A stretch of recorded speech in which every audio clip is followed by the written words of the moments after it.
أعوذ بالله من الشيطان الرجيم بسم الله الرحمن الرحيم السلام عليكم ورحمة الله تعالى وبركاته. Saya Muhammad Abdul Fadli bin Ashari, insya-Allah akan berkaitan dengan tajuk dakwah kepada ahli maksiat.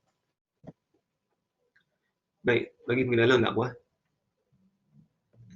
Dakwah adalah satu bentuk seruan untuk mengajak manusia supaya kembali kepada fitrah mereka yang asal, iaitu kembali kepada Allah. Kerana setiap daripada manusia ini mengaku bahawa Allah itu Tuhan. Seperti yang difirmankan oleh Allah SWT dalam Al-Quran, yang berbunyi alastu bi rabbikum qalu bala syahidna. Jadi tugas bagi para pendakwah ini untuk mengembalikan mereka kepada asal fitrahnya itu. Kerana terkadang manusia ini melencong ke arah yang salah.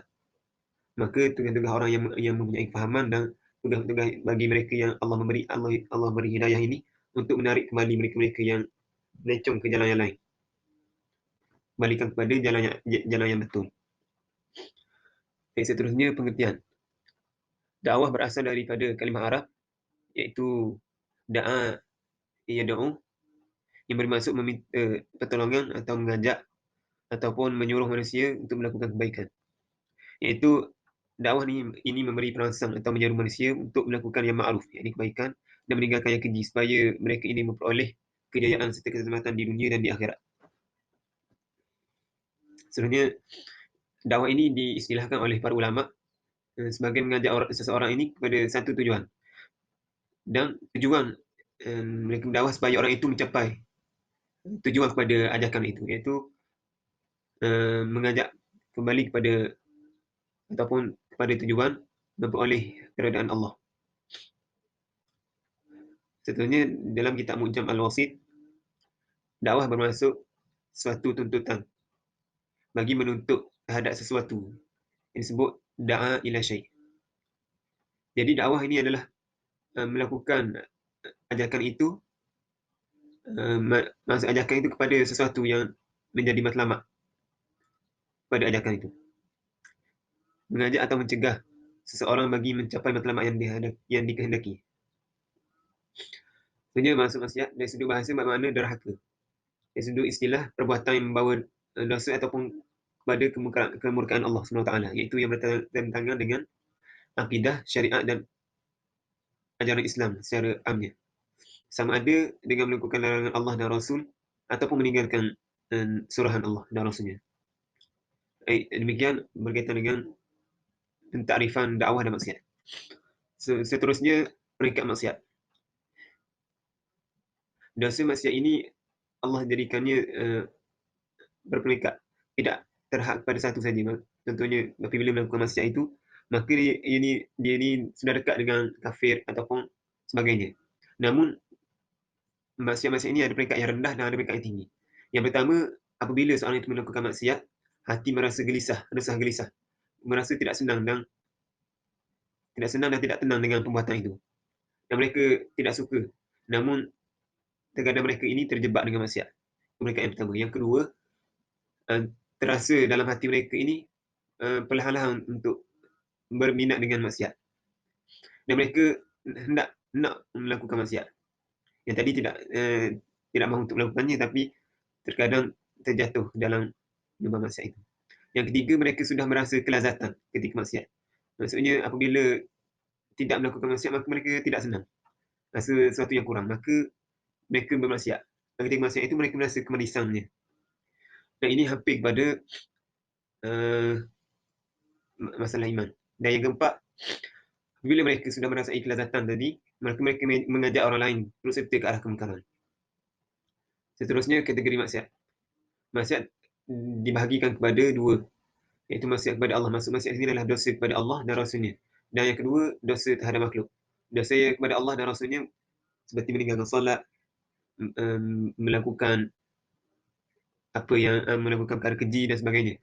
Maka ianya boleh kita hanya memohon taubat kepada Allah, dan Allah Maha Pengampun. Namun bagi kategori yang kedua seperti mengupat, mencela, mengambil hak orang lain, maka mereka ini apabila hendak bertaubat perlu memohon maaf dahulu daripada manusia. Faktor penerimaan dakwah. Yang pertama, pendakwah itu. Kegagalan atau kejayaan dalam tugas dakwah terletak pada kemampuan atau kesungguhan pendakwah itu. Pendakwah ini adalah roh.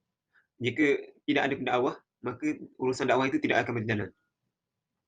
Dan mereka lah penunjuk terhadap keelokan dan kecantikan Islam supaya orang tertarik dengan Islam ini. Dan daya tarikan fizikal merupakan unsur yang penting bagi pendakwah supaya orang lebih berminat. Seorang pendakwah ini perlu berpakaian kemas, perlu makan wangi-wangian supaya orang melihat apa yang dibawanya ini adalah sesuatu yang cantik juga. Tidaklah dengan berpakaian comot dan sebagainya. Sebenarnya mesej dakwah.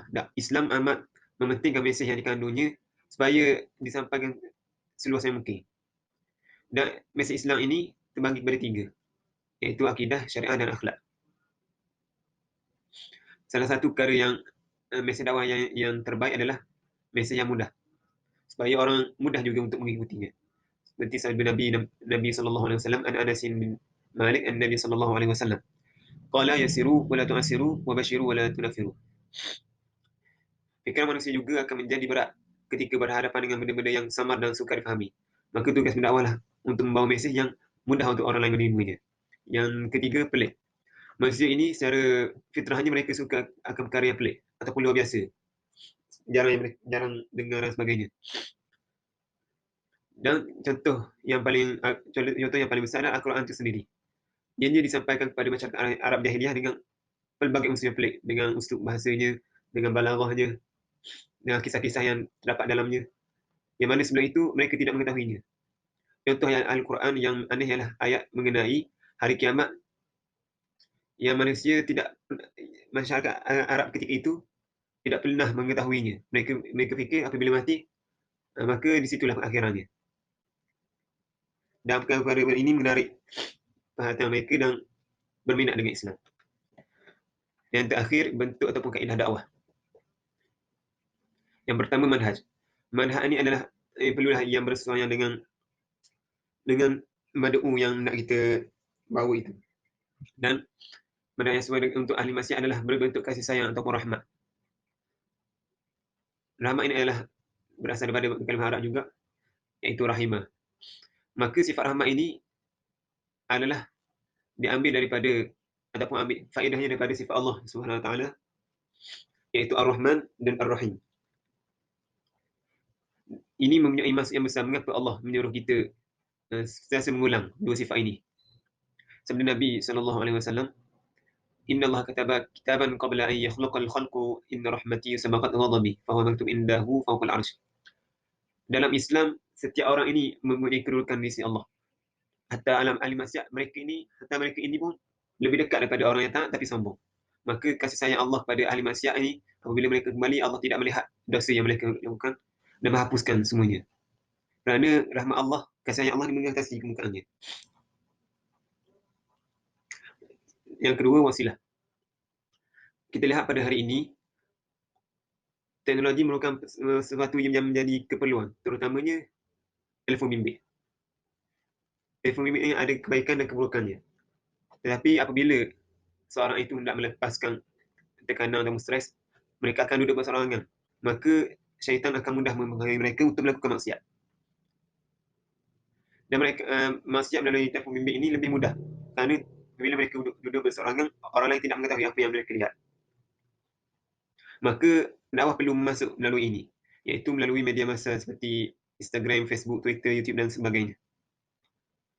Apabila berdakwah melakukan siaran-siaran berkaitan dengan Islam dan memperbanyakkannya, maka orang-orang ini apabila mereka membuka saja handphone mereka ataupun membuka setiap aplikasi itu, maka akan yang pertama sekali keluar berkaitan dengan keagamaan ataupun peringatan dan nasihat. Maka hati mereka akan tawar untuk melakukan maksiat. Yang ketiga, uslub. Uslub dakwah Islam ini adalah sesuatu yang unik. Tidak ada pada uslub-uslub yang lain di dunia ini. Ia bersifat rabbani. Dan dakwah itu perlulah dengan hikmah. Sejarah menyatakan bahawa Nabi Muhammad SAW baginda mendatangi manusia ketika musim haji dan berdakwah kepada mereka ketika itu. ini uslub Nabi Muhammad SAW. Namun bagi kita untuk dakwah pada ahli masyarakat ini, uslub kita adalah menyebarkan perkara-perkara yang menunjukkan bahawa Islam ni mudah, lembut, kelembutan Islam dan tidak menyusahkan. Kerana mereka yang jauh dengan Islam ni, mereka merasakan Islam ni banyak memberatkan bagi penganutnya. Kerana mereka tidak faham. Maka itu dakwahlah untuk memberi pemahaman kepada mereka bahawa Islam amat mudah. Dan baginda Nabi Muhammad SAW sendiri tidak mahu menyusahkan dan tidak suka umatnya ini merasa susah, sedih dan sebagainya. Yang paling mudah adalah hanya memberikan senyuman ketika bertemu dengan orang lain. Dan kita tugas sebagai pendakwah juga perlu menyatakan amalan-amalan ataupun perkara-perkara sekian-sekian apakah ganjarannya. Maka itu akan menarik mereka untuk lebih mendekat dengan Islam. Jadi dakwah Islam amat luas aspeknya. Maka janganlah kita sebagai pendakwah ini mengecilkan aspek Islam itu hanya kepada sesuatu yang berat dan sebagainya. Islam ini adalah membawa rahmat pada seluruh alam.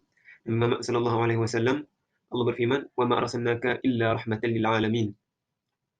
Maka Nabi Muhammad ini adalah rahmat setiap manusia, sama ada orang itu kafir, ahli maksiat, taat dan sebagainya. Jadi sekian daripada saya. Hadza wabillahi taufiq wal hidayah. Assalamualaikum warahmatullahi wabarakatuh. Jazakumullah khairan jazak.